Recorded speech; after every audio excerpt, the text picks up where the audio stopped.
तुम्ही पाहत आहात MCN न्यूज मराठी।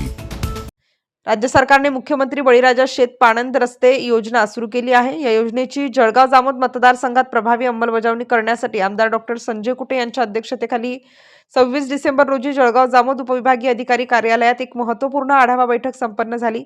या बैठकीला उपविभागीय अधिकारी शैलेश काळे, उपविभागीय पोलीस अधिकारी आनंद महाजन, तहसीलदार पवन पाटील, ठाणेदार नितीन पाटील यासह विविध विभागांचे अधिकारी उपस्थित होते। मतदारसंघातील बहुतांश क्षेत्ररस्ते हे अतिक्रमणामुळे अरुंद झाले आहेत किंवा बंद झाले आहेत। महसूल किंवा पोलीस विभागाने समन्वय राखून मतदारसंघातील संपूर्ण अतिक्रमित क्षेत्ररस्ते तातडीने मोकळे करावेत। रस्ते मोकळे करताना कोणत्याही दबावाला बळी न पडता नियमानुसार कारवाई करण्याच्या सूचना या बैठकीदरम्यान आमदार डॉक्टर संजय कुटे यांनी प्रशासनाला दिल्या।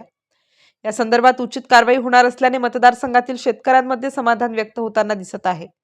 MCN न्यूज मराठीकरिता वैभव वडोदे, जळगाव। मुख्यमंत्री बळीराजा शेत पाणंद रस्ते योजनेबद्दल थोडीशी माहिती।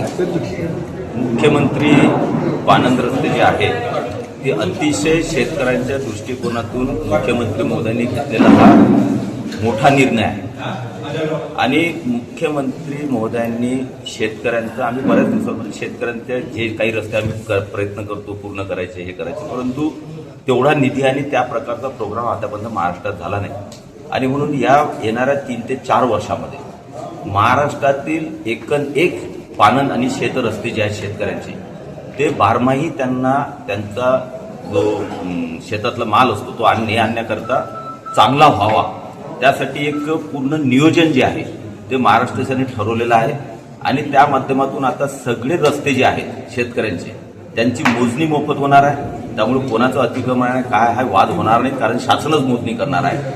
प्रोटेक्शनमध्ये होणारा जर कुठं वाद झाले तर त्यामुळे ते मोजणी करून ते शेतरस्ते मोकळे करणे आणि त्यानंतर विविध डिपार्टमेंटच्या विभागांच्या माध्यमातून तिथं खडीकरण पुढे जसे जसे फंड येईल आणि बाकीच्या डिपार्टमेंटचा सहयोग करून निश्चितपणे येणाऱ्या 3 वर्षामध्ये महाराष्ट्रातील हे शेतरस्ते परिपूर्ण करण्याचा एक मोठा महत्वाकांक्षी कार्यक्रम महाराष्ट्र गव्हर्नमेंटने घेतलेला आहे। त्या संबंधात सर्व अधिकारी आणि सर्वांची आज बैठक पार पडली आणि निश्चितपणे सगळं प्रशासन सुद्धा हा मुख्यमंत्री महोदयांचा अतिशय महत्त्वाचा कार्यक्रम असल्यामुळे बाकीचे कार्यक्रम ज्या पद्धतीनं चांगल्या प्रकारे प्रशासन राबवले हाही कार्यक्रम आम्ही निश्चितपणे चांगल्या प्रकारे राबवू आणि शेतकऱ्यांच्या जीवनामध्ये सगळ्यात महत्त्वाचा त्यांचा जो समस्या आहे ती निश्चितपणे पूर्ण सोडवण्यास आम्ही कटिबद्ध आहोत।